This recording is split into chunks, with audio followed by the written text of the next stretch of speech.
In this video, we're going to talk more about factoring. Specifically, we're going to talk about factoring out the greatest common factor.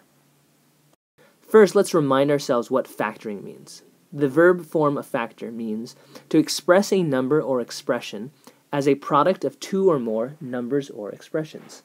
In other words, we're taking something and turning it into a multiplication problem.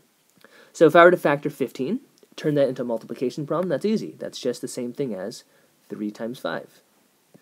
Same thing with the expression 2, for number 2, 3x plus 21. If I were to factor that, turn that into a multiplication problem, that would be 3 times the quantity x plus 7.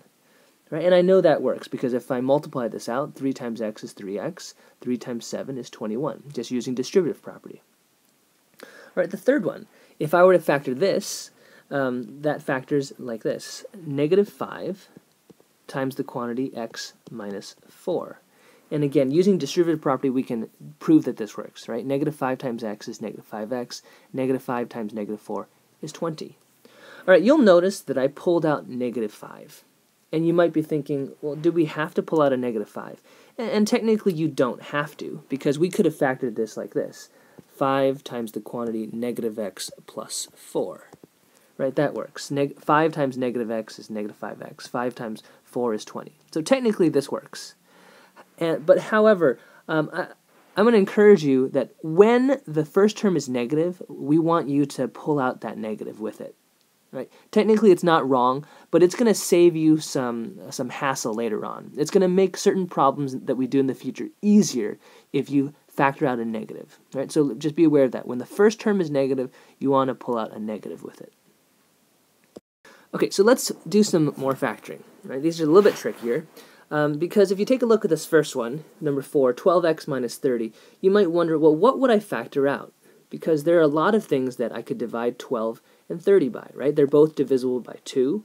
They're both divisible by 3, right? So what should I pull out?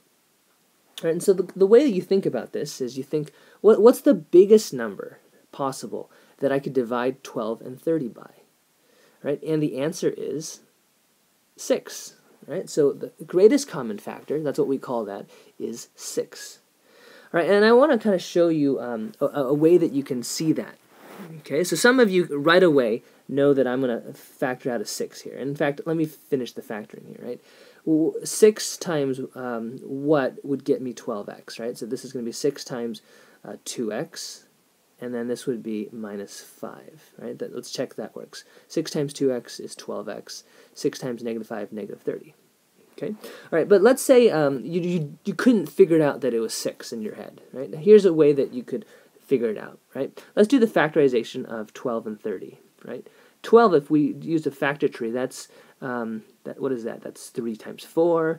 There's many ways you could do this. 4 is 2 times 2, right? And we can do the same thing with 30, right? 30 is 5 times 6. 6 is 2 times 3. So if we were to show the prime factorization, it's 3 times 2 times 2 for 12, and 30 is 5 times 2 times 3. Right? And so what you can do is we can look and see what do they have in common. Well, they both have a 3 in common. They both have a 2 in common. Right? So they both have a 3 and a 2 in common. Right? Or in other words, they have a 6 in common. Right? So that's one way you can figure out that they have a 6 in common, and that's the greatest common factor. Right? You don't have to use this, but this is useful if you get stuck in a problem. All right, let's look at another one. Let's look at this, negative 50x cubed plus 20x squared.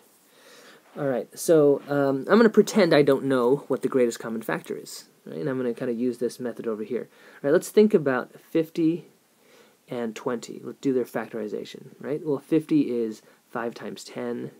10 is 5 times 2. 20, if I factor that, that's 5 times 4, and 4 is 2 times 2. Okay, so let's I'm going to show you something else here. Right, negative 50x cubed plus 20x squared. What are we going to factor out, right?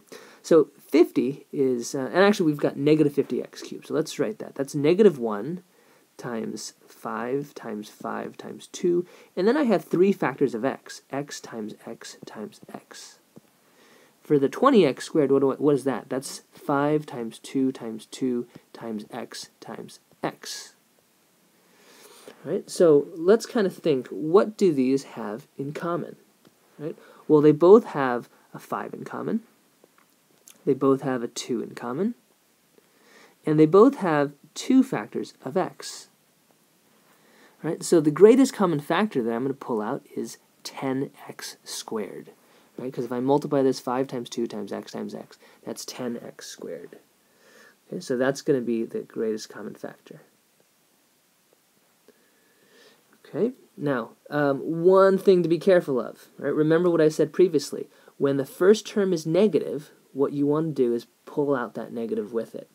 So I'm not just going to pull out 10x squared. I'm going to pull out negative 10x squared. Okay, let's see. Let's try to finish this. Negative 10x squared times what would get me back to negative 50x cubed? Well, I need 5 here and another factor of x. And it makes sense that that would be 5x, because if you go back here, right, what did we leave out? We had 5 here and an x here, right? And we're pulling out this negative 1, that's here. Right, so what's left is the 5 and the x. Right, let's go back over here. What needs to be here? Negative 10x squared times what gets me back to 20x squared? Right, and the answer is going to be negative 2. Let's multiply, double check that we got this right. Negative 10x squared times 5x, that's negative 50x cubed. Negative 10x squared times negative 2, that's positive 20x squared. So we know we did that right. All right, I would like you to try these 3 on your own. Right? Please factor these and factor out the greatest common factor. All right, welcome back. So I'm going to show you the answers here. 16x squared minus 24x. You should have factored this like this. 8x times the quantity 2x minus 3. Okay? If you had trouble figuring out that it was 8, right? Remember, you can do the prime factorization, right?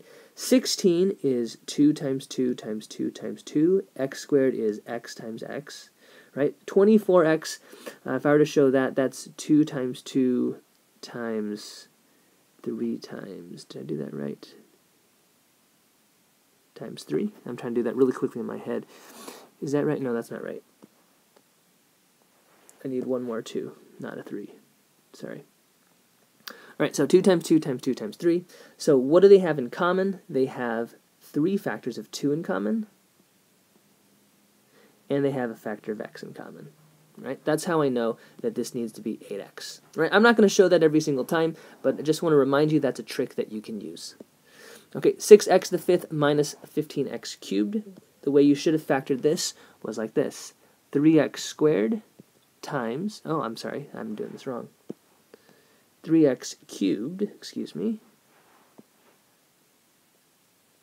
times 2x minus 5. Right? Does that work? Let's see. 3x cubed times 2x is 6x to the 5th. 3x cubed times negative 5 is negative 15x cubed. Okay? And the last one, you should have done this one on your own. Let's see if you got it right.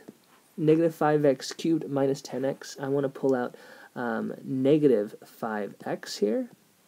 And what's going to be inside is going to be x squared plus 2. Right? Let's double check. Negative 5x times x squared is negative 5x cubed. Negative 5x times 2 is negative 10x. These are the last 2 I would like you to try. And these are going to be a little bit trickier. So go ahead and see if you can figure these out. Please pause and factor these on your own. All right, let's see what you did. Okay, so on this one, number 9, I'm gonna show this one, right? So 8x cubed y. If I were to write out the factors there, that's 2 times 2 times 2 times x times x times x times y, right? And negative 20x squared, right? I'm gonna put a negative 1 here. That's, and then what do we have left? 2 times 5 times x times y times y. Right? I think it's worth showing this one. You don't have to do this all the time, but I want to show you what they have in common. They have a 2 in common, a 2 in common. They have an x in common. They have 2 x's in common, actually, and they have a y in common. Right? So what am I going to factor out? I'm going to factor out 4x squared y.